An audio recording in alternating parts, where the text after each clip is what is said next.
set the road I was to wander in. Thou wilt not with predestination round enmesh me and impute my fall to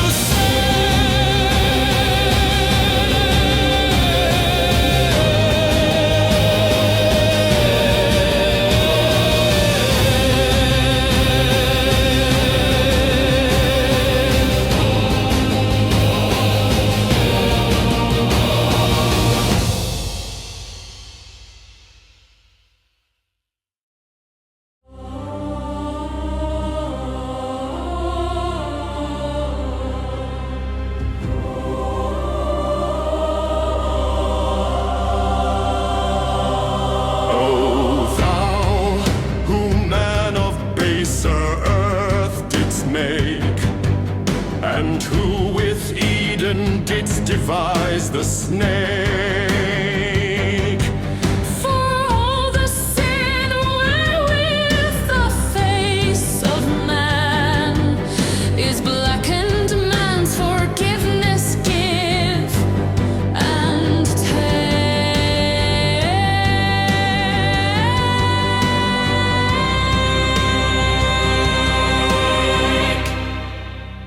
Three heavenly things on earth. When Eden's gates were shut with flaming sword, three gifts of heaven stayed by mercy's word: the flower's beauty, dreams' enchanted sight, and love of all the sweetest treasure stored. The flowers first. Who could imagine these had they not bloomed beneath our earthly trees? Such colors, forms, and scents beyond all need, pure beauty sent to bring us heaven's ease. What mind could dream up petals' tender art, or paint such hues to pierce the mortal heart? God's parting gift to Eve as forth she went, these fragments of lost paradise impart, and dreams that nightly prove we need no eyes to see the realms that past our daylight lies. Behind closed lids, vast universes bloom, as mind makes real its own internal skies. All night we wander through these borderlands, where thought takes form by no one's command.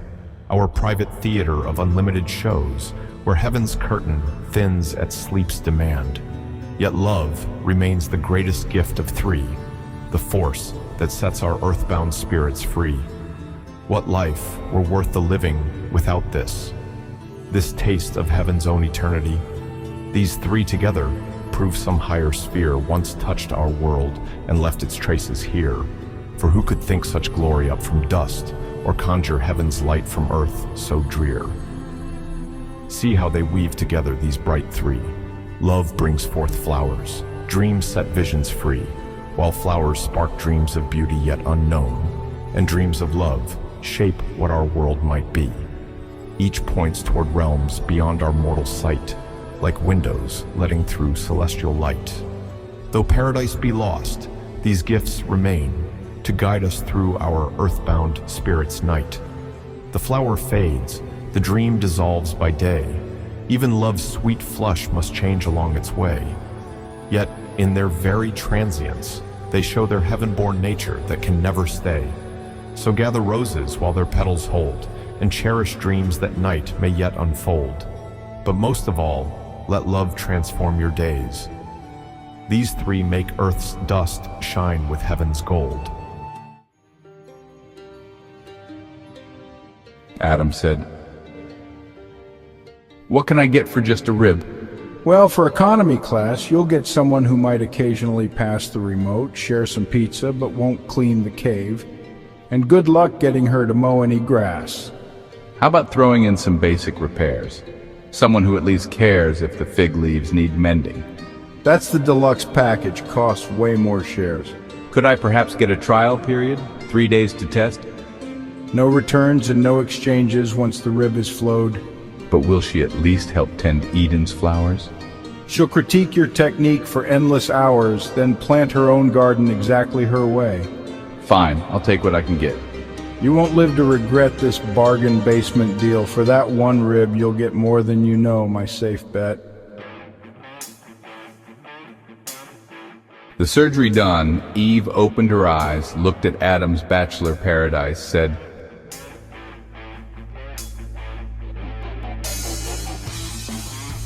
This place needs a woman's touch, my dear. and paradise was never quite as nice.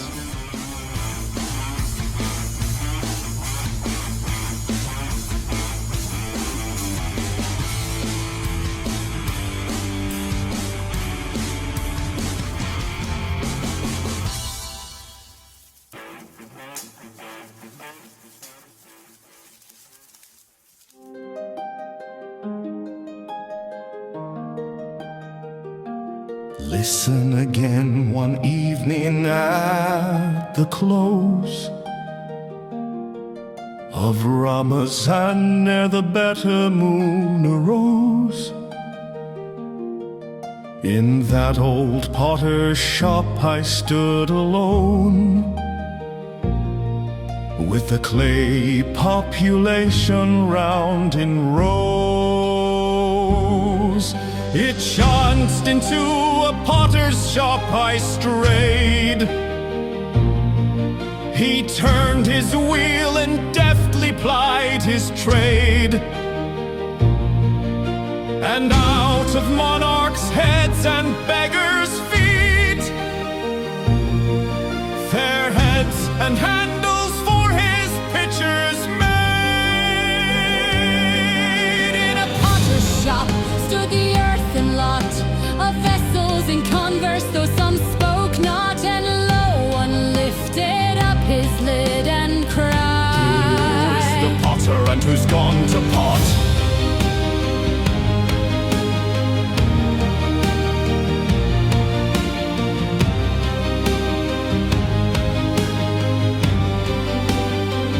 And once again there gathered a scarce herd, whisper among them as it were the stirred ashes of some all but extinguished tongue, which mine ear kindled into living word. Who was it that did mix my clay? Not I. Who spun my web of silk and wool? Not I. Who wrote upon my forehead all my good and all my evil deeds? In truth, not I. Said one among them, surely not in vain. My substance from the common earth was ta'en, that he who subtly wrought me into shape should stamp me back to common earth again. The master did himself these vessels frame. Why should he cast them out to scorn and shame? If he has made them well, why should he break them? Yea, though he marred them, they are not to blame. None answered this, but after silence spake, a vessel of a more ungainly make. They sneer at me for leaning all awry.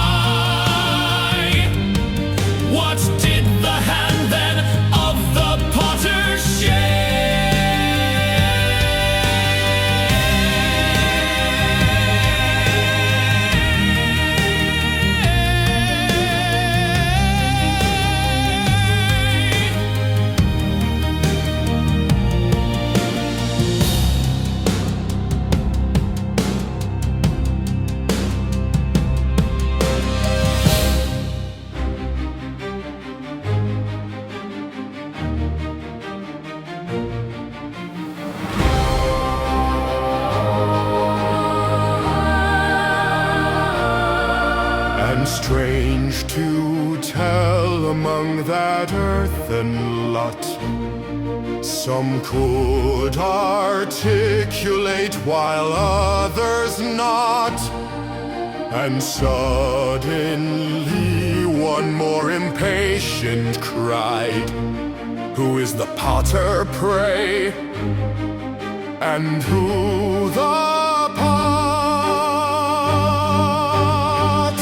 Another pot said, "Why ne'er a peevish boy would break the bowl from which he drank in joy? Shall he that made the vessel in pure love and fancy in an after age destroy?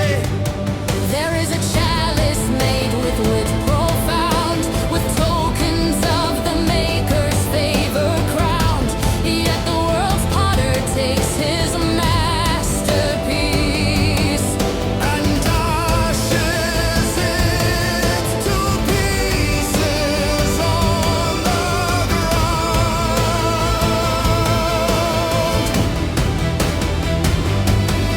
The framework of the cup he did unite to break in rage. How should God deem it right? So many comely heads, feet, hands, and arms, shaped by what love, and broken what despite. Who's to blame for the genetic defects that lead to social misfits, obsessors, and other special personalities? Did the maker's hand shake when he made us? Said one, folks of a surly tapster tell, and daub his visage with the smoke of hell. They talk of some strict testing of us fish, He's a good fellow. and 'twill all be well.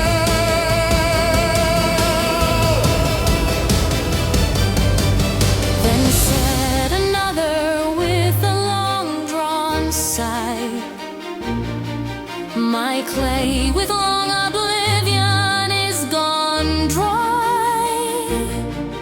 But fill me with the old familiar juice. Methinks I might recover by and by.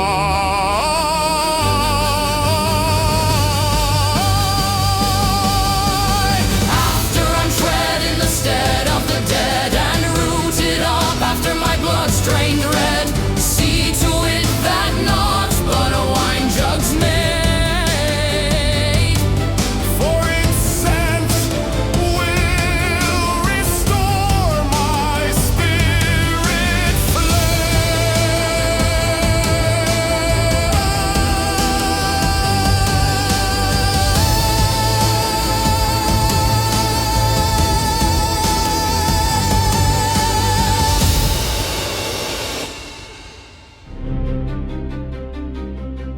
So while the pots one by one were speaking, once by the little crescent all were seeking, And then they jogged each other, brother, brother. hark to the porter's shoulder knot a creaking. Ramadan's now past and Shawwal comes back. So feast, song, and pleasure no more we lack. Now porters with their load stand back to back. Here comes the camel with his precious pack. The man of spirit wine renounces ne'er. The wine that to life's water doth compare. In Ram Amazon if one needs must abstain. At least let it be abstinence from prayer. What matters where, what, when, or even who? In life's fill, any narrative will do. Drinking every phase of the lunar month. The cup waxing and waning just like you. 'Tis wrong according to the strict Quran to drink in Rajab, likewise in Shaban. God and the prophet claim those months as theirs. Was a Ramazan then made for thirsty men? They've seen the moon of Ramazan, they say. Then for a month from drink I'll turn away. At next Shaban's end, so much wine I'll pour that drunk they'll find me till the festal day. Cloudbursts wash the faces of the tulips, the wine cleansing you, pouring through thy lips. All becomes of light, dust, water, and air, as in the meadow grown from your eclipse.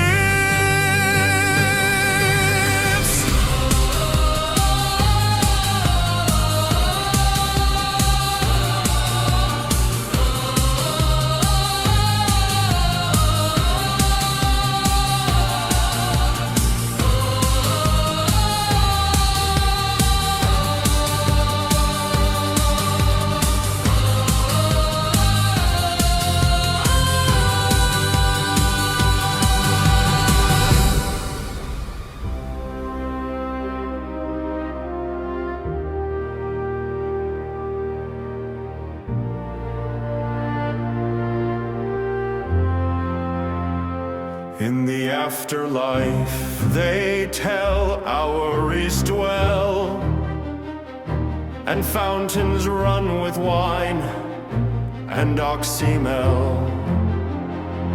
If these be lawful in the world to come, surely 'tis right to love them here as well. At the crossroads of his human experiment, God wondered where the human nature went. Damn, I formulated it so perfectly in the lab. So why did it not turn out exceedingly fab? Adam and Eve failed in the blink of an eye, so I sent commandments down from the sky. But ever did humans build the golden calves, diminishing my needed adoration into half? So I killed my experiments, but Noah's sake, for they were all a big rainbow of my mistake. I write the human course yet once again to sail into those waters where it cannot ever fail. What's this? I see that all again has gone amiss. I'll have Jesus preach the other cheek to kiss. Human nature's failed for sure.